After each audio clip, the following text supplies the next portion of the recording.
दसैँमा रमाइलो गरेको दसैँको भिडियो हो।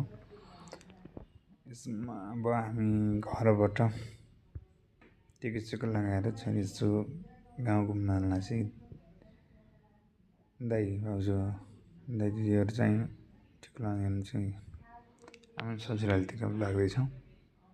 बाटोमा ठ्याक्क काम अस्ति थियो, भिडियोग्राम भनेको भिडियो गराइयो। लाइट आएर त्यति राम्रो त आएन, त्यो पनि यसमा हेर्दै जाऊँ के हुन्छ।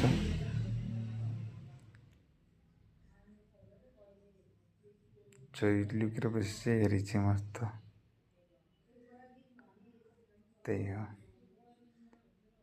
दामी देखिन्छ। यो राति पुग्नेछौँ हामी।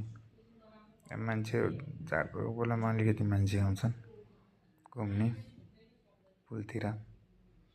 बगरमा त्यो खरको चाहिँ फुल खिलाएर धान पनि पहेँलो भइसकेको छ। अब दसैँ लगत्तै काट्न सुरु हुन्छ होला।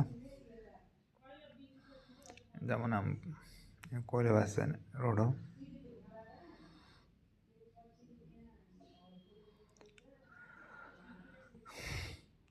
यसमा अब कुरा गर्दै भिडियो गर्दै ससुराली जाँदैछौँ। छोरी बाटोमा छोडेको त पुरा दौडेर पुरा रनिङ खसी भएको अवस्था छ। घाम पनि ढ्याक्क अब अस्ताउन लागेको अवस्था छ पुरै।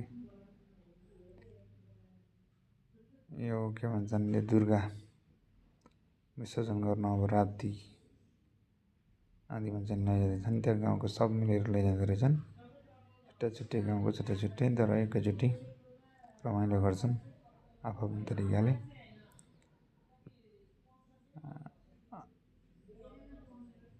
हाम्रोतिर चाहिँ अब यस्तो बढी साइडतिर हुन्छ। अब घाम पनि लास्ट निङ अवस्थामा छ पुरै।